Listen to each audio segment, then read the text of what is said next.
Most people believe leg training is only about building bigger thighs or glutes, but in reality, your legs are responsible for movement power, balance, and total body energy output. Because they're the largest muscle group in your body, training your legs properly increases overall work capacity and metabolic demand far more than smaller muscle workouts. Today's session is designed to build leg power and endurance together, teaching your lower body to produce force repeatedly while staying under control and efficient.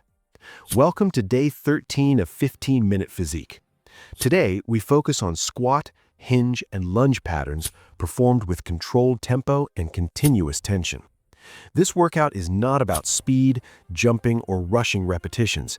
Instead, it challenges your legs to stay engaged for longer periods, which improves muscular endurance, coordination, and strength that carry over into daily movements like walking, standing, lifting, and climbing stairs.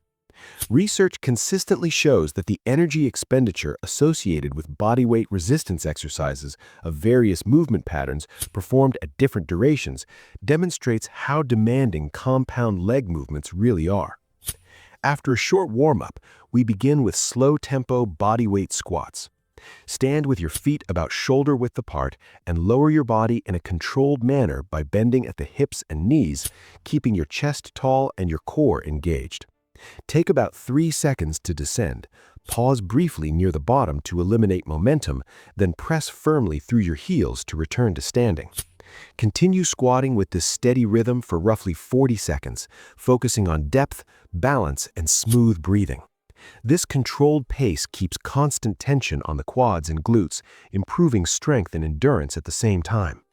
Next, we move into a hip hinge pattern using bodyweight good mornings. Stand upright with a slight bend in your knees and place your hands on your hips. Push your hips backward while keeping your spine neutral, allowing your torso to tilt forward until you feel tension in your hamstrings and glutes. From there, drive your hips forward to return to an upright position.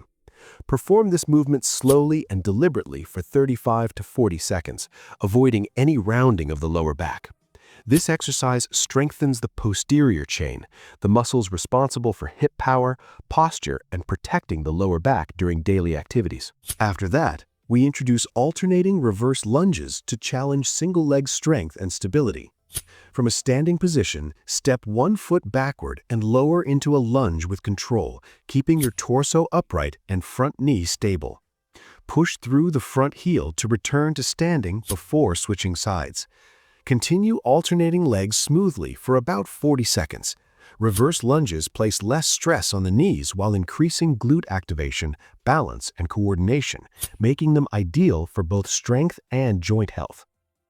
Once dynamic movement is complete, we transition into a squat hold to build endurance under constant tension. Lower into a squat position and hold it, keeping your weight evenly distributed, core tight, and chest upright. Maintain steady breathing and resist the urge to rise early. Hold this position for approximately 30 seconds, allowing the muscles of your legs to adapt to sustained effort and fatigue. To finish the session, we perform slow calf raises to strengthen the lower legs and improve ankle stability. Stand tall, rise slowly onto the balls of your feet, pause briefly at the top, then lower back down with control. Continue the slow, controlled pattern for 30 to 35 seconds, focusing on balance and full range of motion. Strong calves support efficient movement and reduce unnecessary stress on the knees and ankles. Today's workout teaches your legs to work hard without relying on speed or momentum. By combining controlled squats, hinges, lunges, and holds, you build lower body strength that improves movement quality, endurance, and overall conditioning. Strong legs are not just about appearance, they are the foundation for performance and long-term physical health. Great work completing day 13. Tomorrow, we shift focus to day 14, recovery and reset mobility flow, using breathwork and gentle movement to reduce fatigue and prepare your body for the increased intensity of week 3.